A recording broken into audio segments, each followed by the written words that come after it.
저도 이 영상 보면서 조금 놀랐는데 불이 꽤 크게 났죠. 예. 차량 위에 불길이 치솟는데 이 소방대원들이 물을 조심스럽게 계속해서 뿌리고 있습니다. 조심스럽게 접근해서 계속 뿌렸는데 불길이 죽질 않았습니다. 네. 결국 차량을 모조리 태운 뒤에야 불이 잡혔습니다. 2시간 50분이나 걸렸는데요. 토요일 오후 5시쯤 일어난 일입니다. 이 서비스 센터에 맡겼다가 불이 난 걸 본 차량 주인이 직접 119에 신고했습니다. 근데 어쩌다가 저렇게 불이 난 건가요? 일단 조사는 더 해봐야겠지만 배터리 이상이 원인으로 추정되는 상황입니다. 이 해당 차량은 도로를 달리던 중에 이 전력 감소됨, 주행 불가 이런 오류 메시지가 뜨면서 시동이 꺼졌다고 해요. 네. 그래서 보험사를 통해서 차량을 센터로 옮겼고요. 그런데 이 센터는 휴일이라 문이 닫혀 있었다고 합니다. 그리고 얼마 지나지 않아서 이 차량에서 물이 끓는 듯한 소리가 들렸고 번쩍 불꽃도 튀었다고 합니다.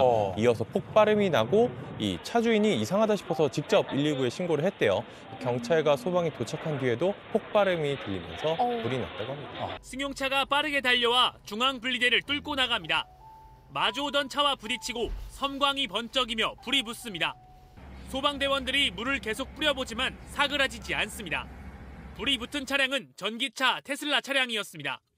도저히 불을 끌 수 없었고 결국 전용 수조에 담가 1시간 18분 만에 진압했습니다. 사고 차량의 잔해물입니다.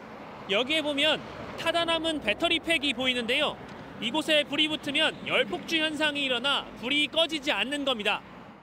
사고 때 문이 열리지 않아 위험은 더 컸습니다. 30대 운전자는 빠져나오지 못해 시민들이 꺼냈습니다. 안에 사람 타 있어요. 이 소리 들었습니다. 그래갖고 다급한 상황이었고 그리고 망치로 깨더라고요, 한 사람이. 사흘 전 서울 성동구 테슬라 서비스 센터에 맡긴 차량에서도 불이 났습니다. 마찬가지로 배터리 온도가 급격히 올라가는 열폭주 현상이 나타났습니다. 테슬라 차량은 사고가 나면 손잡이가 튀어나오지 않아 문을 열지 못합니다. 수동장치가 앞문에 있지만 충격을 받거나 찌그러지면 소용이 없습니다. 실제 3년 전 한 운전자는 불이 난 차량 밖으로 나오지 못해 숨졌습니다. JTBC 정영재입니다. 주차장 안이 뿌연 연기로 가득합니다. 소방대원들은 불이 난 차량 주변에서 쉴 새 없이 물을 뿌립니다. 지하 주차장에 주차 중이던 전기차에서 불이 난 건 어젯밤 11시 반쯤입니다. 배터리를 충전하고 있었습니다. 불은 30분 만에 꺼졌지만 사고 차량 옆에 있던 승용차는 절반이 타버렸습니다. 다른 차량 4대도 타거나 그을렸습니다. 주민들이 놀라 대피하기도 했습니다. 펑소리와 함께 불꽃이 보이기 시작한 걸로 알려졌습니다. 여러 가지 지금 그 연소 상황이라는 걸 보니까 배터리 열폭주로 추정은 됩니다. 전기 자동차 화재는 급증하고 있습니다. 지난해 전기차 화재는 모두 44건, 2020년 11건, 2021년 24건으로 해마다 2배 정도 늘었습니다. 문제는 원인입니다. 지난 5년 동안 전기 요인이 21건으로 집계됐지만 원인을 모르는 경우가 25건으로 더 많았습니다. 전기자동차 배터리 화재의 안전이 담보되기 전까지는 지상의 충전시설을 설치하는 게 좋을 것 같고요. 특히 주차장에서 전기차에 불이 나는 경우가 많았는데 밀폐된 지하에선 더 위험합니다. 소방당국은 정확한 화재 원인을 조사하고 있습니다. JTBC 정진명입니다. 희뿌연 연기가 지하 주차장을 채웁니다.